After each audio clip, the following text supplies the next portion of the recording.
Let's begin. Hello and welcome to our special all-star catching features invitational for World Orienteering Day. In the next half an hour, we're going to have 6 top athletes racing around the world for personal and for team glory. So racing for Team France, we've got 14-time world champion, king of the forest, and maybe soon to be king of the virtual forest as well, Thierry Gueorgiou. And we have the world champs bronze medalist from the middle distance in 2018, Isia Basset. On Team Switzerland, we will be having 5-time world champs medalist Florian Howald and 9 times J-Walk champion, already with 2 World Championships medals to her name, Simona Aebersold. And we've teamed up a Brit and a Kiwi to have our English-speaking team. So we've got former J-Walk champ from New Zealand, Matt Ogden, and current British champion in all disciplines, Megan Carter-Davies. So that's going to be coming up, that race starting in just under half an hour's time, hopefully. But before then, let's have a quick chat with Jenny Nilsson, who is the World Orienteering Day coordinator with the IOF. So Jenny, why don't you start by telling us what World Orienteering Day is all about and how it first started? Okay, yeah, World Orienteering Day started as a development project within the IOF because we wanted to increase the visibility and accessibility to orienteering around the world and get more people trying to take part in orienteering. So what do people do on Orienteering Day? What are you encouraging people to do? They can do pretty much whatever they think is orienteering, and that's so fantastic when you see around the world. It's all from the ordinary things that you see with ordinary orienteering races, or you can have mazes as well, puzzles, memories. It's up to your own imagination, and you involve orienteering in one and another way. And I believe you've had like thousands of people taking part all around the world in previous World Orienteering Days. Yes, it started in 2016, and then it has been increasing all over the years. So I guess you're very happy with the number of people. Yeah, but of course we want more to test it. Of course. But and I assume you must have had lots of plans for this year, which now are not able to happen. Yeah, we have had contact with a lot of countries, and it's if you say like this, it's not really us doing all the things. It's local people around the world. And I know that some of them are disappointed, but of course they understand the situation as it is today. But I think that some of them are doing the World Orienteering Day anyway, because it's different around the world how the situation is. But we're going to, we have ideas, and then we're going to get any more stronger for next years. So we have a lot of ideas, and our partners as well they are keeping up with us, and they want to continue and try to do more next year. Do you have a favorite story about what someone has done around the world and on a previous World Orienteering Day, and maybe a country that we wouldn't normally associate with orienteering? I know last year Taiwan had an event when they have this what are they called, unicycles, I think. I know that they had it this year as well. That's unique. And then we had small events also in Antarctica. So it's all around the world, and doing it in different way. So what are some of your ideas for the future? How do you see future World Orienteering Days panning out? Yeah, I think that one thing that we did for last year was that we just didn't have one day. Even if the projects did called World Orienteering Day, we have it for 1 week now, and I think that we need to keep that one and evaluate it and do something more about it, because we can get, it's just not that week that we want people to try it, but we want to help the local clubs and the schools to continue doing it afterwards. So we will try to reach as many as possible. Yeah, and try and spread the word about what great sport it is that we all do. Yes.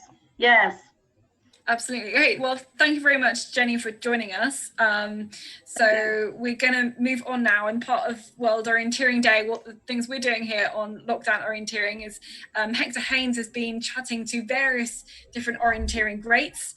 And you can see he's got interviews already up with Maya Alm and with Wojtek Kral. You can see those online on YouTube. And I believe he's got some more coming in the rest of this week.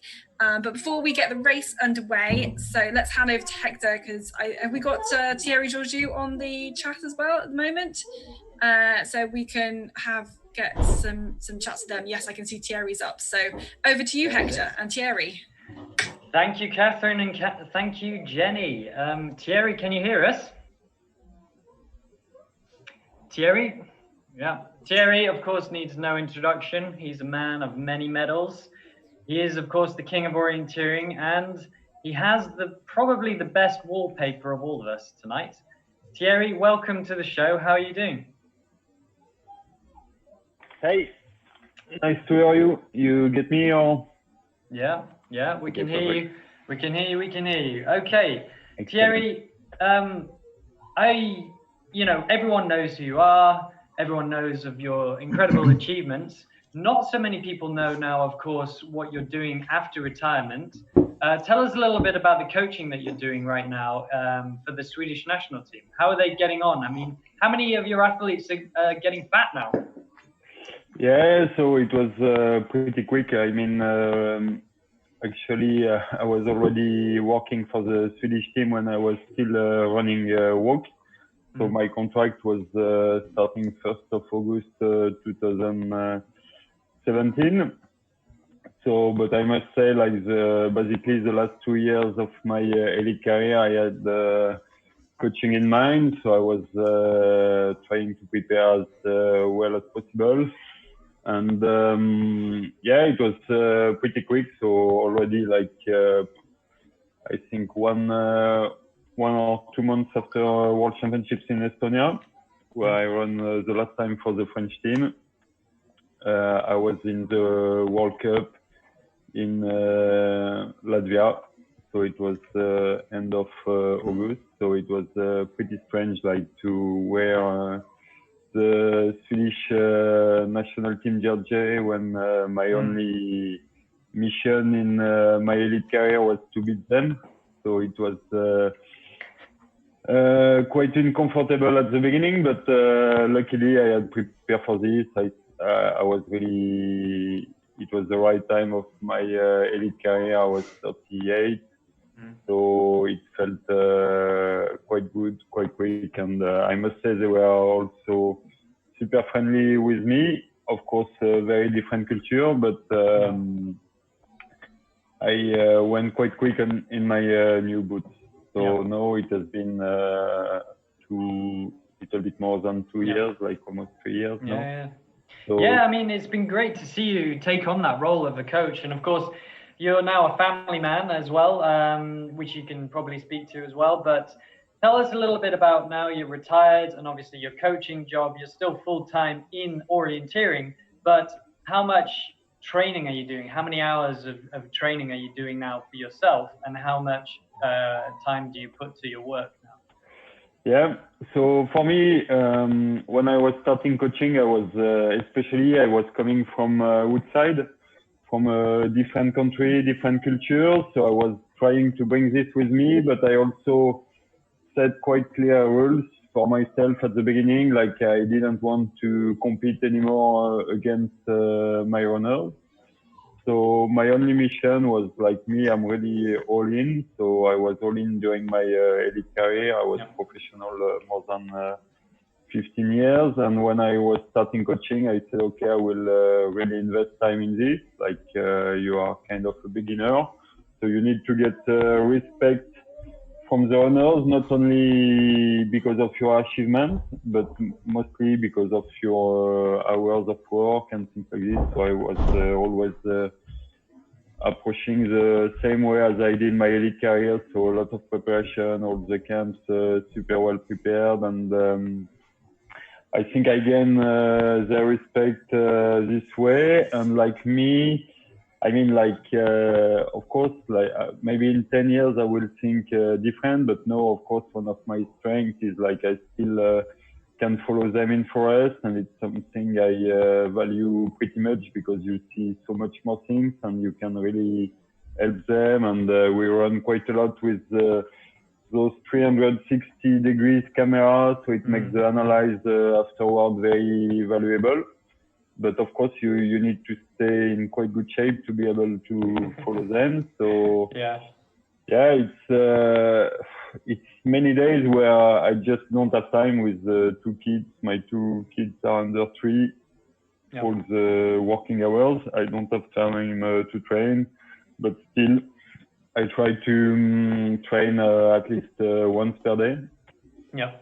And of course, in camps, it's a lot of work. So, of course, I'm always in better shape at the end of the camp than at the beginning, because, of course, it's putting controls, collecting, following the runners. So it's a perfect training week always. Yeah. Who is it? Let's drop some names. Who is it that you most enjoy to follow because they're the easiest or slowest? Or maybe don't answer that. Who's the hardest to follow? Yeah,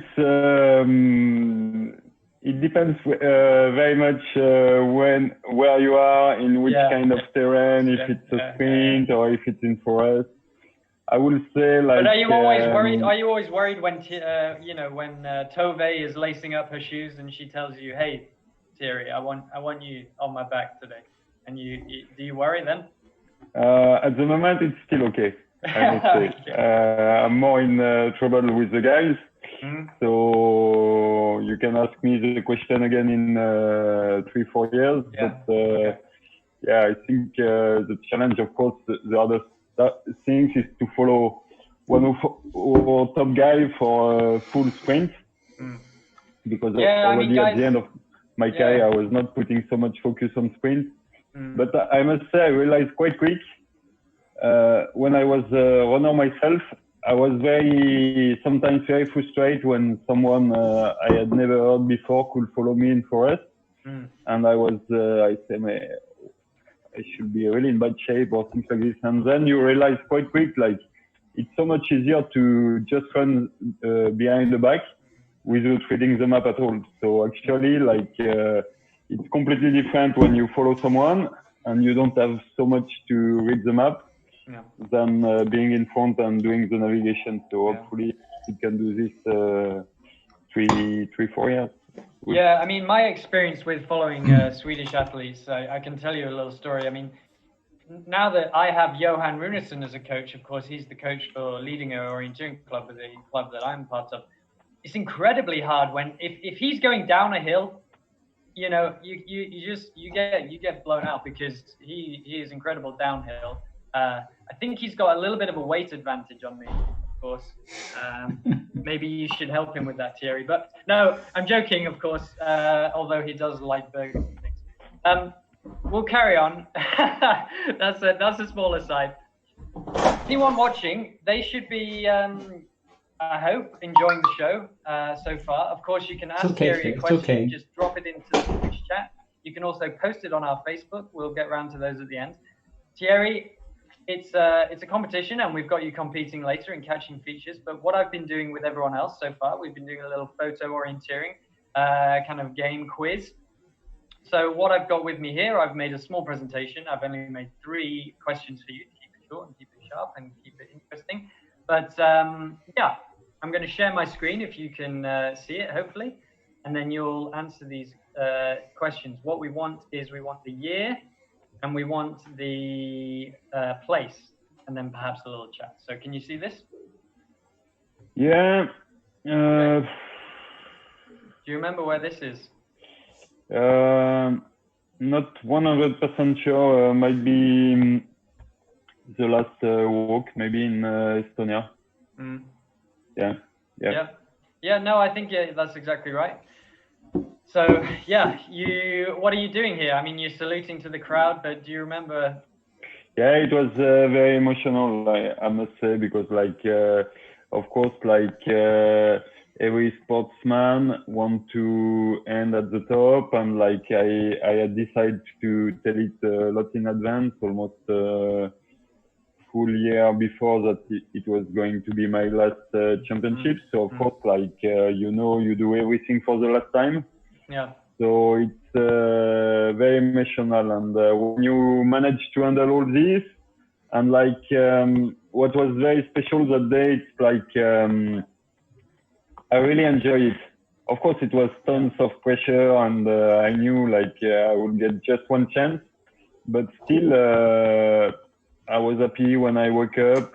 I never wanted to be somewhere else, and so I live that day in a very nice way, and of course you can't control the success, but that was really my mission. If I fail, at least I will try to make it a good experience, and it went well. Yeah, that really comes through in this photo. Tell us a little bit about this. It's perhaps a little bit grainy, but it's the image I have behind me. I have some questions. I mean, what's going on here with your headband? I don't know. It was a pretty tough race. I must say. It was in Switzerland. I was wondering if you maybe were losing some hair up there and you were trying to cover it up, you know. Early, but but still, it was a tough race as far as I remember. So I was happy to be at the finish. Yeah. Another thing I noticed from this photo, which made me think and made me wonder. You know, you see your arm there and it's going back and twisting. I remember that being a sort of feature of yours as you were running and as you were getting tired. Is that something that you worked with or were aware of, or did it affect you, do you think? No? No, not so much. I work on my orienteering technique, not so much on my running technique. Okay, good. Well, anyway, we've got one more. Yeah. Tell us a little bit about this photo. Yeah. You can see some skills there. Actually, it's the best things you can do in Sweden by far. Oh, really? So we spent a whole summer on this Florian. It was not so good for World Championships in, I think it was 2010. We were doing the preparation, so it was World Championships in Trondheim. So it was a very bad idea, but still a lot of fun. Yeah. Thierry, thank you for sharing your memories there. We've got some questions that have come in, so we'll just deal with those before we get going on the catching features. And perhaps you can talk to some length about them. We don't know. So here we've got one. Which result are you most proud of? Even if you won many races and medals, what is the one you are most proud of? Is it your last race, Thierry? Is it the last lockdown orienteering where you managed to win? Yeah. I must say, that was a pretty special one, I think. It was a big one, but seriously, I don't know. It's I really enjoy the one in Scotland, the long distance, because it was a difficult year. I had broke my big toe 2-3 days before the middle distance, end up in a disaster in second last control. Yeah. So in 24 hours, the 24 hours before, I managed to refocus, and the race was pretty big battle, mostly against myself. So it was, this one I remember it quite well. Yeah. And it was a fun terrain in Glenafric. Yeah, Glenafric. Yeah, I mean that was absolutely incredible terrain and really special. I think, of course, I managed to race that and be lucky enough to race that, and really enjoyed myself there. Of course, prepared many years for that race as well. So yeah, fantastic. Good memories. Okay, we got another question here. Did you practice catching features when you were still an elite orienteer? Yeah, quite a lot. Yeah. Luckily, this game didn't come when I was a junior, so it came later. So I didn't spend all my life on it.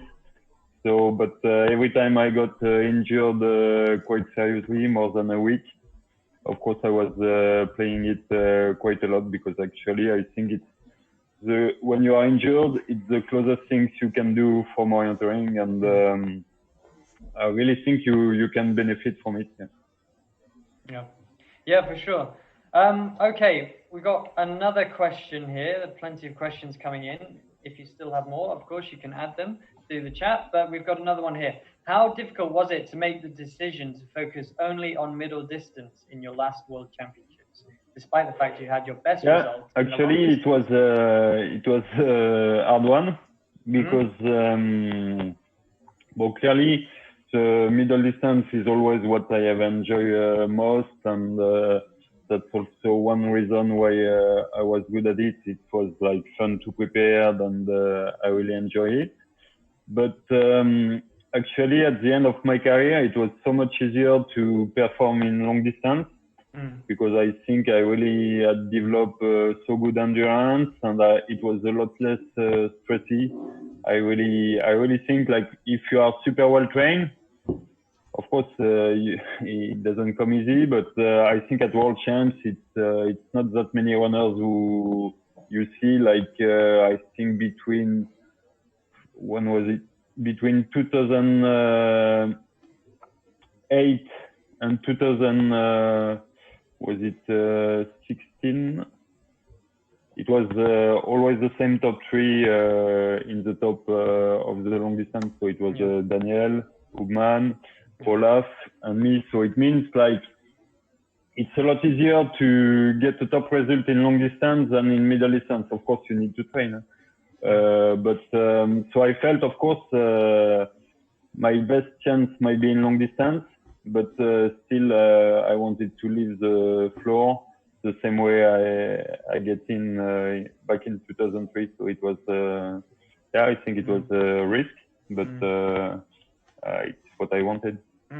And something that I've been thinking of is, like, how do you feel like the game has changed, or, you know, orienteering, how is the competitions and the athletes and the depth of athletes and how hard it is to win?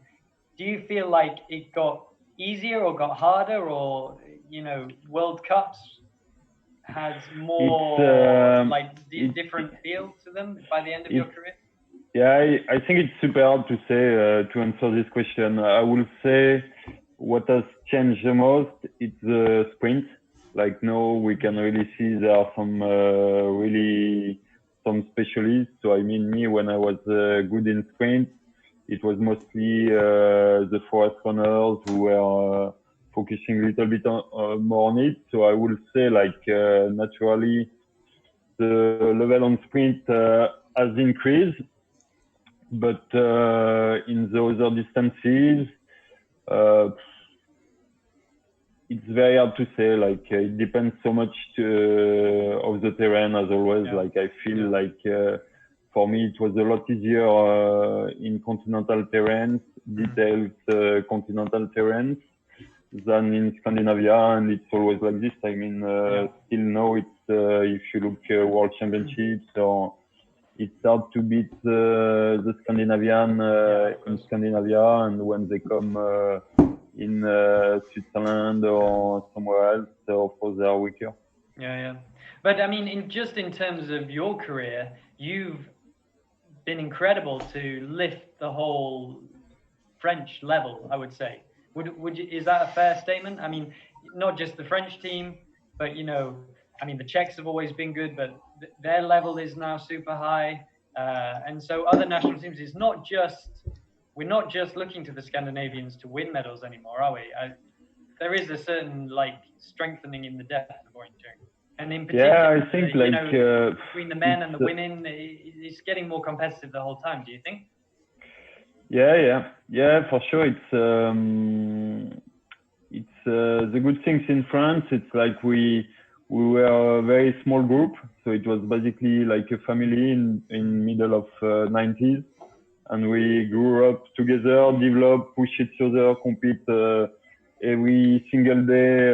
I mean, Damien Renard and François Gonon, it was a hell of a fight, us three, but it was also an incredible friendship.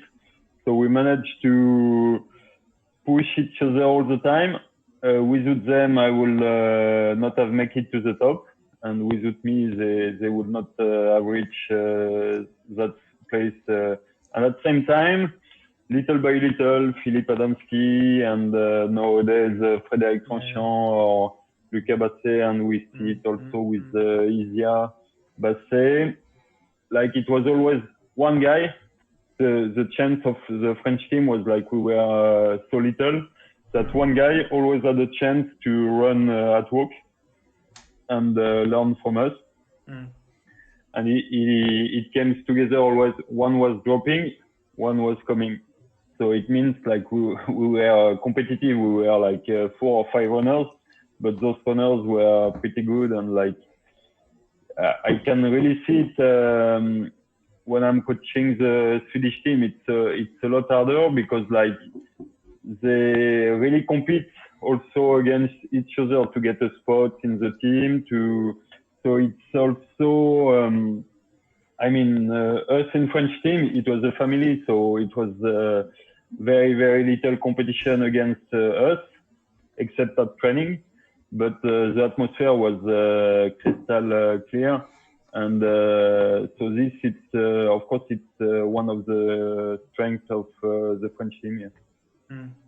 No, that's really interesting. Well, Thierry, I think we are pretty much ready to start the next section of the show. It's going to be the multiplayer catching features. I hope you're ready. But just before we begin, could you sum up what orienteering has given to you in one word? I think this is... Yeah, so it's one word. It's one word in French or 2 words in English. You can. Yeah, I would say just my life.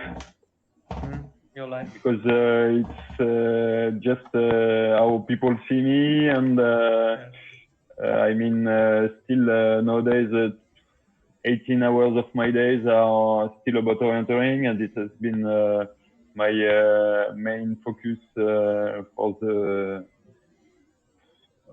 almost 40 years of my life. So it's it's hard to use some other word.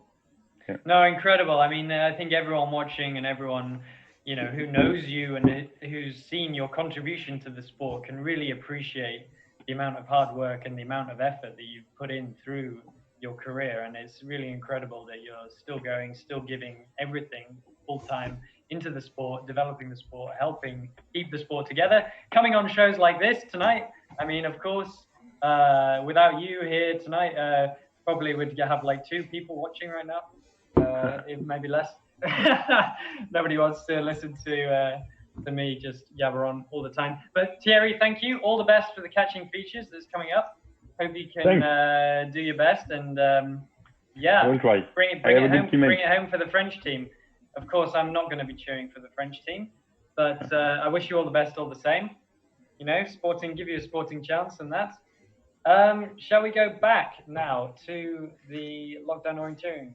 Chris, Brad, Catherine, are we ready? Yeah, let's do it. I think we are nearly ready to start. So yeah, good luck to Thierry. I think he's going to be one of the big favourites for this race coming up, having been pretty much catching features pro, doing it, using it a lot, as he said, when he was an elite athlete. Also done very, very well, winning the most recent lockdown orienteering competition on the classic weekend. So definitely will be one to watch. Let's bring though in Craig now, as we're about to have our focus on the All-Stars race with all 6 competitors nearly ready to be off. But Craig, you've planned today's course and it's on a very special map. So tell us a little bit about it.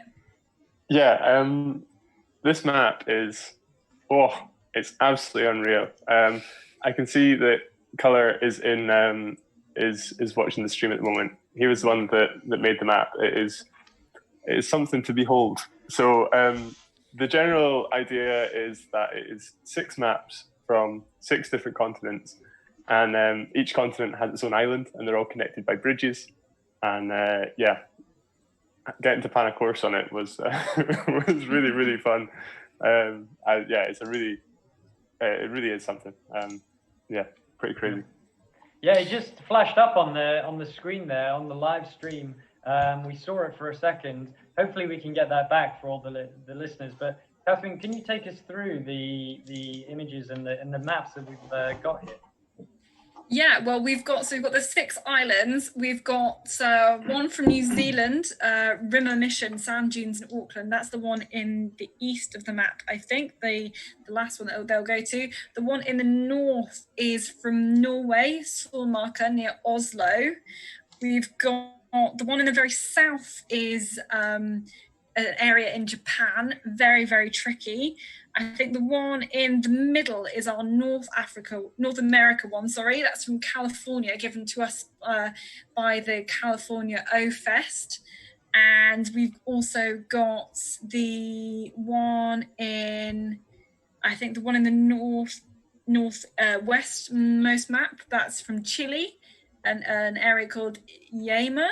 If my Spanish pronunciation is okay, not really. And then in the one in the southwest is our African map. That's one from South Africa, Wolkberg. So those 6 different maps are all being kind of sections, all being cut out of them. They've been linked by these bridges.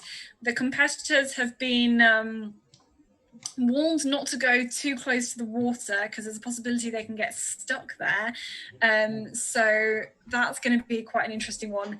And I think the main challenge will be switching kind of technique very, very quickly between all these 6 different maps and being able to completely change your approach that you're doing. And especially, I think the New Zealand map is the last one. When I was pre-running this earlier, I had a massive meltdown on the last one. It was so difficult on those sand dunes. I don't know. I'd love to do it in real life, but it was so difficult. I found the Asia map much harder. I don't know what it was about it. Just the thicker trees, and I was all over the place in the Asia map. So really interesting. It's going to be really interesting. Well, I've heard that Thierry's actually packed his surfboard for this, so maybe he'll be all right if he goes close to the water. Yeah, he's definitely our biggest favourite, although all of these lot have been picked for a combination of them being good in orienteering in real life and also them being good on catching features as well. So no pressure on any of them, but lots of pressure anyway. Yeah. And I think we've got everybody in. So just to go over the 6 on the start list, we've got for a team of France, we've got Thierry Gueorgiou and we've got Isia Basset. There's already been some fighting talk going on in the lobby for the as everyone kind of is joining there now. It's already been some fighting talk. Can we get any of this smack talk? Yeah, we should. I think we should be able to see it in a second as we get into the screen. We've got Thierry saying, going down there where I have the best teammate in the whole world. I think the general consensus is that most people are pretty nervous, but Matt from New Zealand is raring to go. He said he had 2 coffees and has just got out of bed. So well, that sounds ideal. You know, I heard that Matt Ogden, he is widely considered to be an absolute exceptional player at catching features. So I've got big hopes for the Commonwealth team, actually. Yeah, that's where I'm putting my money, but we'll see how that goes. Megan,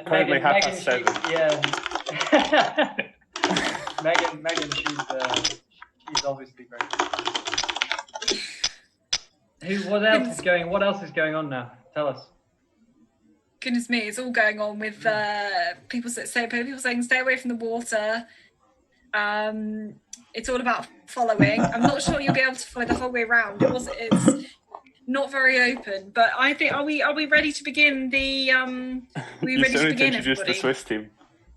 Do I need to introduce the Swiss team? Sorry. Yeah, need introduction? it's because you interrupted me. Swiss team, Florian Howald and Simona Aebersold. Too many medals between them to count. So fantastic. Matt Ogden from New Zealand, former Jaywalk champion, and Megan Carter-Davies for Britain. They are the Commonwealth or English-speaking team. But so Team France versus Team Switzerland versus Team Commonwealth, and I think everybody is ready.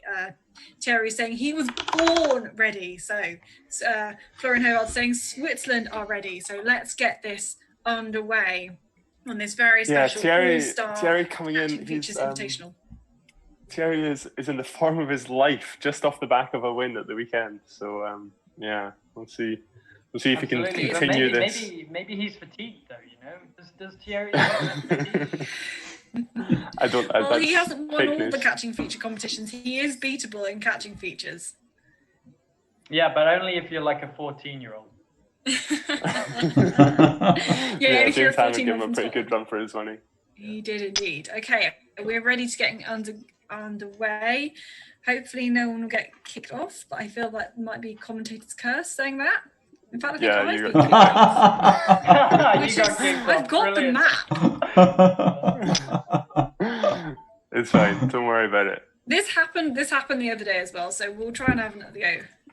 Yeah, it took us 3 attempts to get going last time, so... Yeah, and it was me that got kicked out every time despite having the map, so we'll see. Hopefully this will work second time. Otherwise, lots of people on the Twitch chat saying, go Switzerland, Isia Basset for the win. Colour says, I put my money on everyone getting stuck. Yeah, but if everyone gets stuck, it's the last person to get stuck that wins, right? Yeah, I guess so. Can you swim in catching features? Don't think so.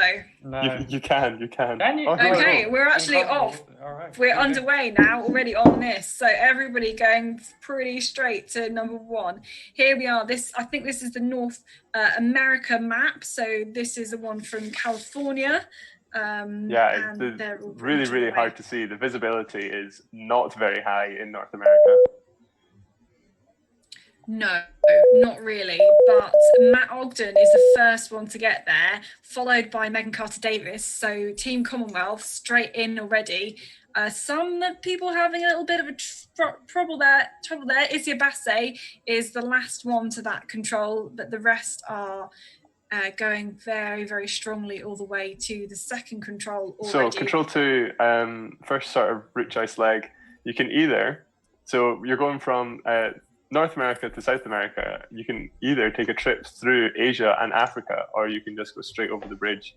I'm not sure which, everyone seems to be going straight over to South America. There's a lot of crags. It doesn't look very fun running along the side of that one, so not sure if that's quicker. A lot of people, I think we can see aiming off to go and then hit the bridge. Yeah, somebody's having a mare though. Who is it? Is it Megan? Yeah. Oh, she needs to go the other way to get to the bridge. Oh goodness me, there's a mistake. Is she going to go all the way around North America now?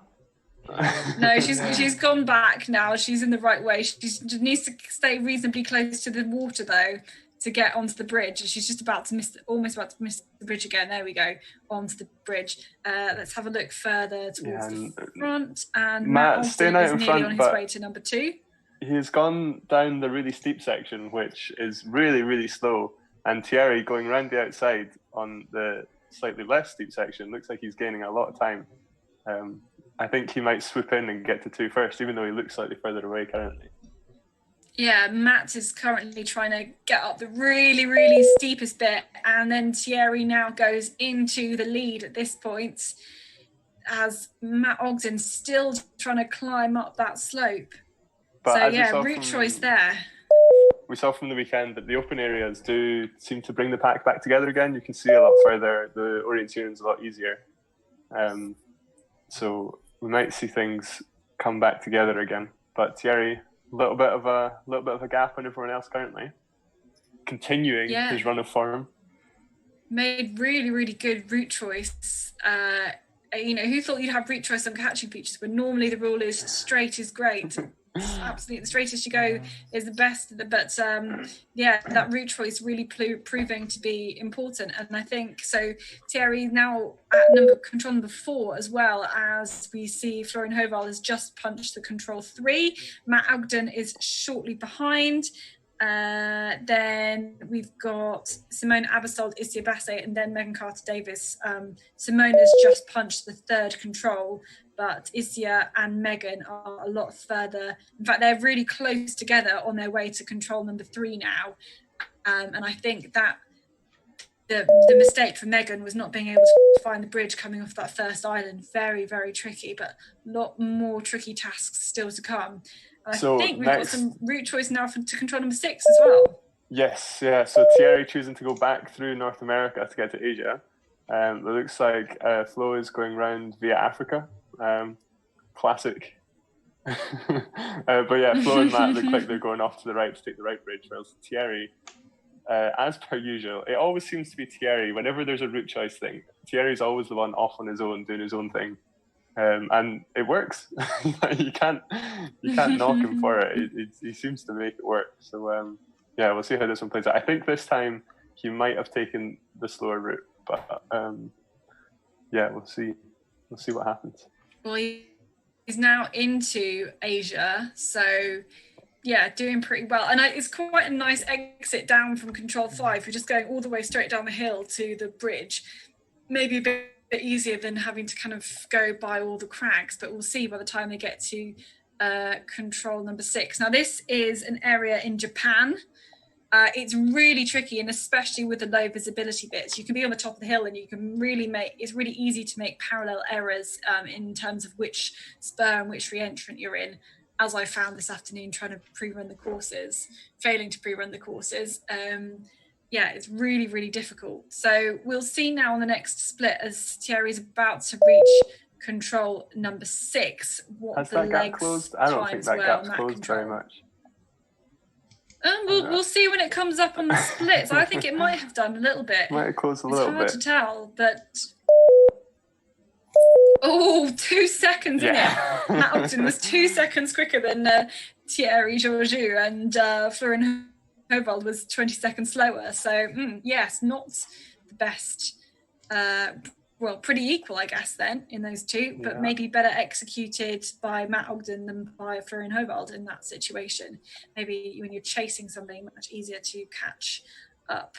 Now, difficult route again into control number 8. Let's see who is behind. Simona Aebersold on her way into control number 6 now, and I think Isia and Megan are very, very close together. They are just going up this re-entrant now towards the 6th control. So, it's a team competition here. We're going to add up the times from both competitors in the team to find out who is going to get, who's going to win overall. So those, 5th, 4th, 5th, 6th positions are really, really still very, very important.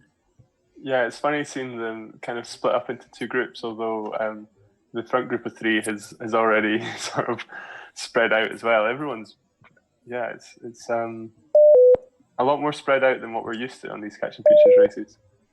But I feel like there's been some difficulties in getting number 9 because Thierry's now been caught up. He lost about 40 seconds on that one and now has been caught up by Matt Ogden. So the 2 of them about to cross back into North America have really been able to make Matt Ogden's been able to make a significant gap there because Florian Howald has now only just punched control number 9. He's dropping behind a few seconds every single control, so just not quite got this next control, the smoothness number 10 through the terrain.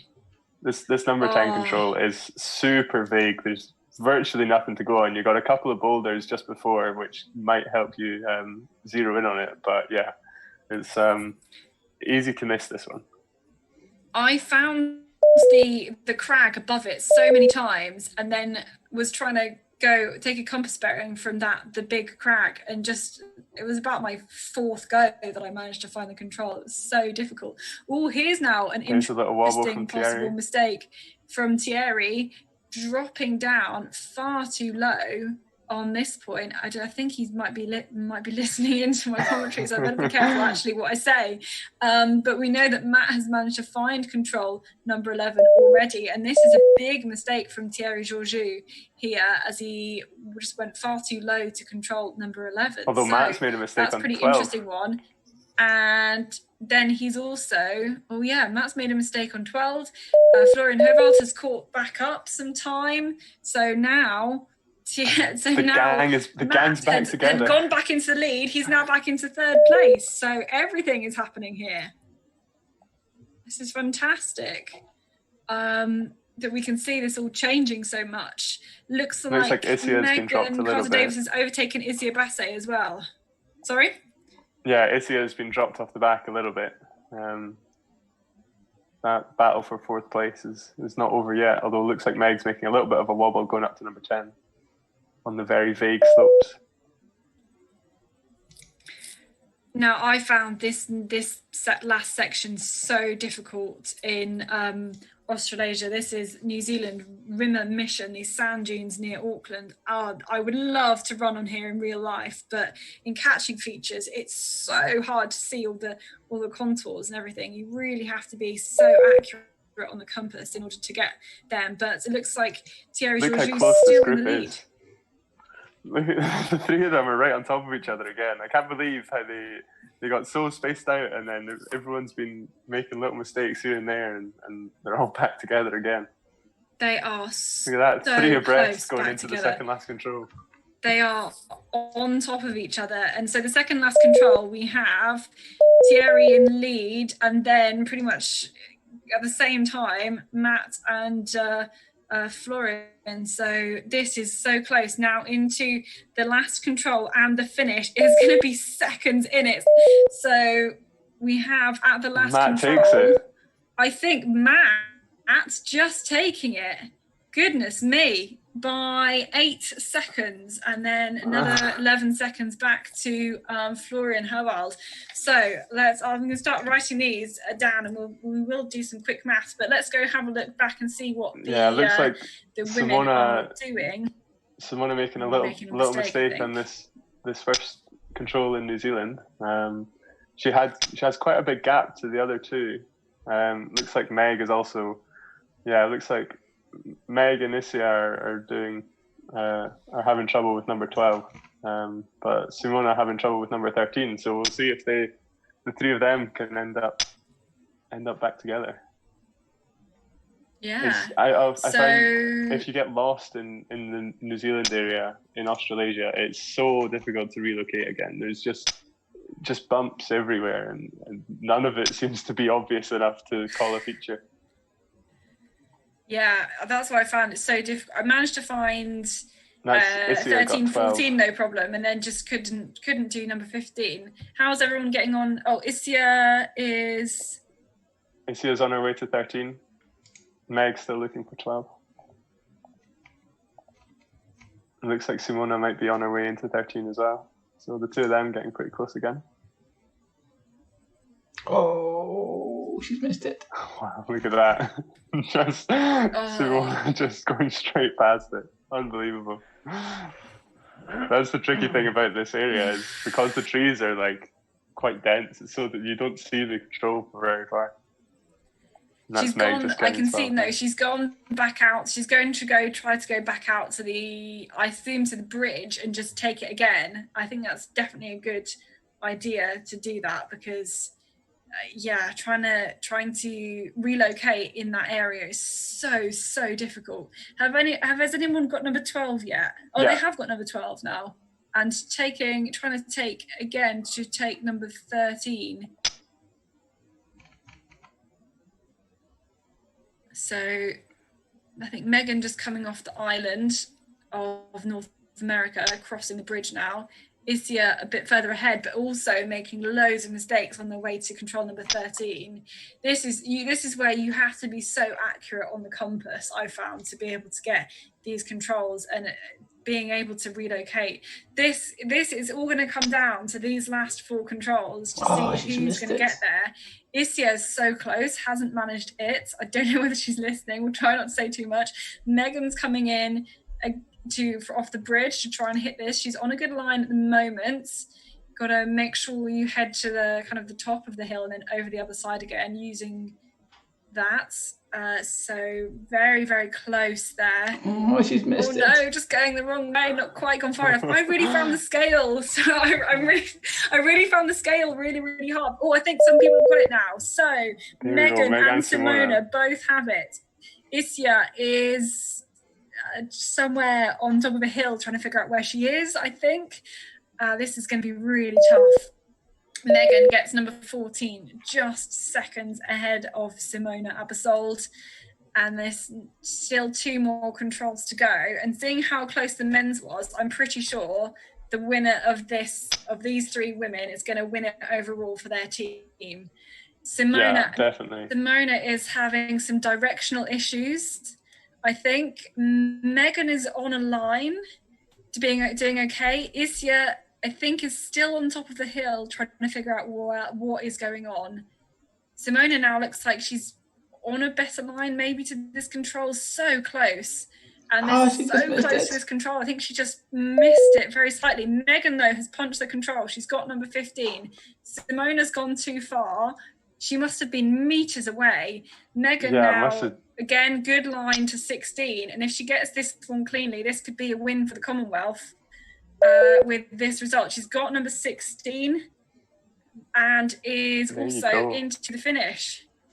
So that's it. The Commonwealth definitely takes it. The Commonwealth have done it. 57-16 for Megan Carter-Davies. Simona Aebersold is again making a mistake into control number 16. You can just see just how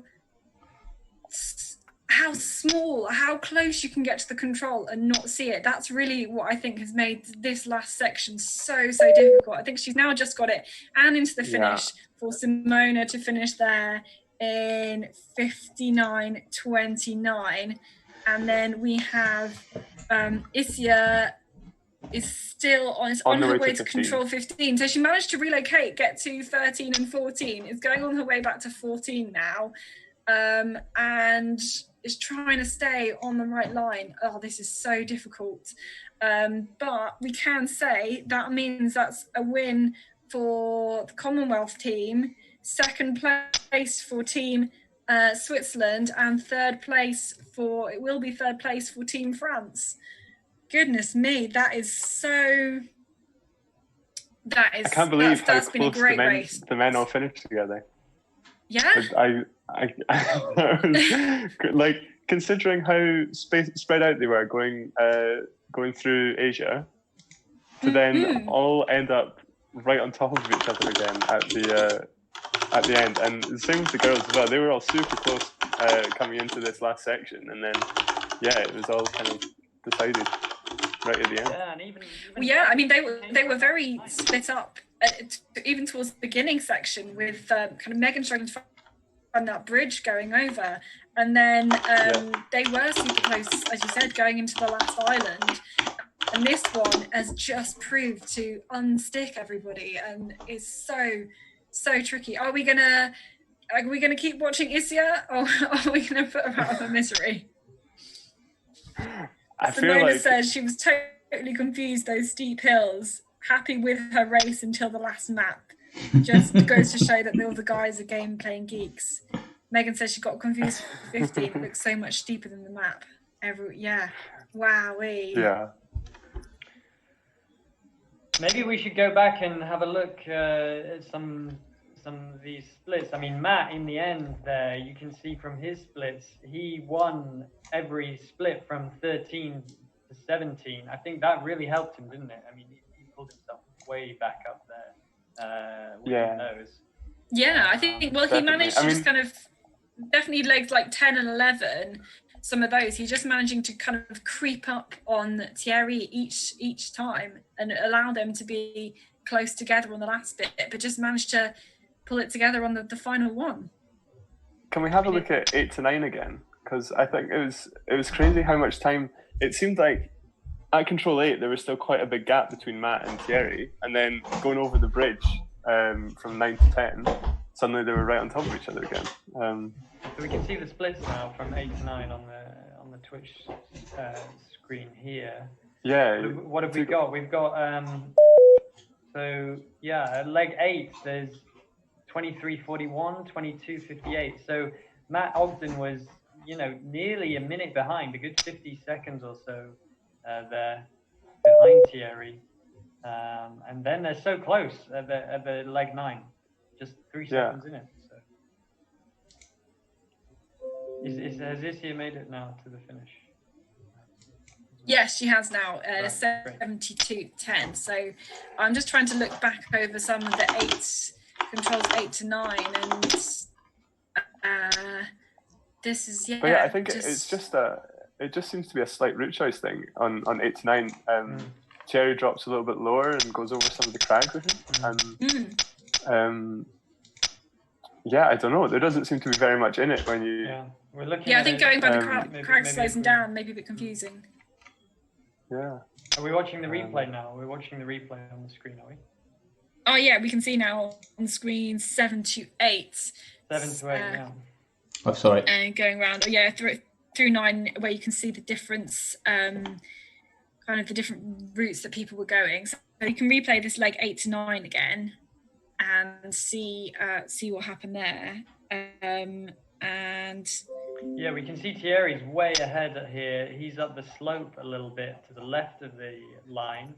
Matt Ogden going to the right of the line, choosing to probably take the faster running there in the white forest. Then he drops, then he comes back around onto the line and goes left, and Thierry's stuck in some steep stuff by the looks of it. And this is where Matt is really gaining his time. Matt finds a nice line down through the steep stuff, manages to gain some time on Thierry while Thierry moves his way onto the spur. Thierry finds the control, and Matt somehow in that last third, going towards number 9, manages to gain all of that time back on Thierry. And then it's, like you say, it's a race from the finish from there. So yeah, incredible bit of play there from Matt Ogden, really showing how he knows that Japanese Asian terrain. Obviously, it's funny though, because then you see like 2 controls away for him. You see like 2 controls later on the way to 12, he gets slightly too far right, makes a big wobbly, and suddenly he's back into 3rd place again. Yeah, that's right. I mean, I wonder how much plays into their mind about oh, I'm in the lead. Let's go. Let's push. I'm not sure if. Does he realize I'm not sure. So you can see your competitors in the forest, but I'm not sure if you actually notice that much when they're. I mean, I've heard Thierry talk about him having an idea of where the others were. For instance, in the sprint races, maybe it's more obvious than in the forest. But I wonder. It would be interesting to know what Matt was thinking at that point. Did he think he was in the lead, or did he think he was chasing for the win as well? And if that influenced his decisions on how many times to read the map and how to play the game, of course. Playing games and orienteering in a similar fashion, under pressure, you make more mistakes, and these sort of things. You need that kind of competitive edge and that real calm mindset under pressure to be able to perform. Both in games and also in orienteering. So yeah, it'd be interesting to know what they were thinking in the end there. And of course, coming down to a sprint finish, we're just watching the replay, final bit of replay here. Matt Ogden, of course, taking the win in the end, but Thierry having a small gap here to the 15th, and the other boys, of course, Matt Ogden and Florian Howald, all very close now. So Thierry loses it, he hesitates, just going into control 15 there. Again, in that last third, moving into the control, he's losing time there. So it seems like Matt Ogden and Florian Howald there, very, very smooth and know what they're doing when they're coming into the control. And Thierry having to take a little check of the map, even though he's on the line and even though he's going straight at the control, he's still taking that time and just, losing a little bit there to the other boys, allowing them to catch up. And in the end, it was a sprint finish, of course, Matt Ogden winning out. But incredible. Yeah, I think we've got. I think Hector, we will have some people that we can chat to. We just need to let them into the call. So if we let them into the call, then I think hopefully we've got Matt on Zoom, so we can have a chat. I think so. We just need to get them let in, and then maybe we can ask them, and we can ask some of the winners, whether they've been able to, whether they've raced on these ones before. We're just connecting to their audio. And we've got Megan here. Meg, it didn't start very well, it seemed for you, but then it managed to get better and better throughout the race. Yeah, it was fun. There's some good bits and some bits where I was a bit. I think the second last map, I was way down in the crags as well on the boulders. I didn't really know where I was. I kept finding the same crag that wasn't there. Just as frustrating as normal orienteering. Both your mistakes were in that middle, was it North America map? So maybe not a favourite. Yeah. Yeah, but you managed to kind of keep it together on the last map where Simona was way ahead, but had to completely relocate, come back to the bridge, have it again. What did you make of that last map? Yeah, it was fun. I mean, I don't know, I tried to be a bit more careful with it, but I still made a mistake to 15 or hesitated because the steep bank.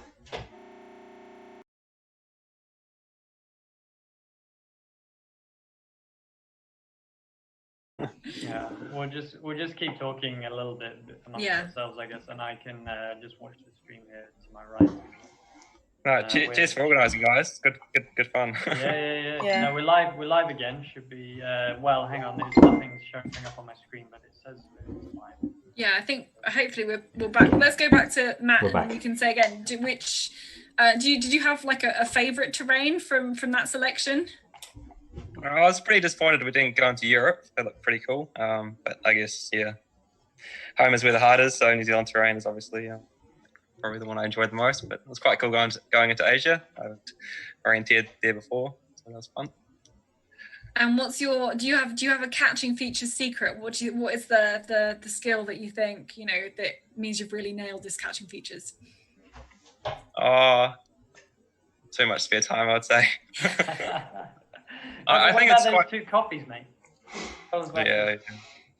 I think Thierry in his interview before, he was talking about how you can do a lot of similar things, train a lot of similar things and catching features as you can in real orienteering. So my heart rate was getting pretty high towards the end of that race as we came into the finish. So I think just racing quite often, both in real orienteering and in this virtual environment, kind of both helped each other. But no, it's all good fun. Yeah, well, all the six of you were racers. You were all competitors. Megan, did you feel like, were you getting super competitive out there? Yeah, I was feeling nervous the whole time, like actually shaky. I never even get like that for normal races. Yeah. Is it because you're racing for some team pride? Sorry? Or is it because you're racing for the team glory? Yeah, definitely. Yeah, relay sort of thing. Running for Commonwealth. Extra pressure. Yeah, exactly. Well, does it feel good to beat the French and the Swiss?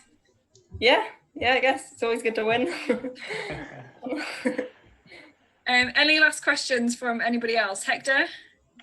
Yeah, I mean, Matt, great to see you here. Of course, enjoying catching features as usual. Will we be seeing you in the future now in all of our lockdown orienteering events coming into the future? Obviously, you're on a different time zone. Things are difficult in that sense, but obviously you enjoyed yourself today. Do you think you would give it a go in the future as well, in our future events? Yeah, for sure. I haven't really been following it too closely, but looks like quite a slick production. So yeah. Well, we're getting better, hopefully. But... it's all very good. It's making light of a difficult situation. So I think it's good on you guys for doing it. It's a fantastic job. Okay, I think let's wrap it up. Let's end it there. So thank you everybody for watching this live stream of our all-star catching features invitational. Congrats to Megan, congrats to Matt for the win today. Don't forget you can still take part in our World Orienteering Day lockdown orienteering competition. Entries are still open, so you can take part in all the free activities that are going on there, where you may not ordinarily be able to do the orienteering you'd like to do at the moment. So thank you very much to Chris Millard for organising. Thank very much to Craig Nolan for planning, and to Colour for making the catching features map. We hope you enjoyed the live stream today, and hopefully we'll see you again at a future one. We keep doing all these live streams for lockdown orienteering, but until then, stay safe out there.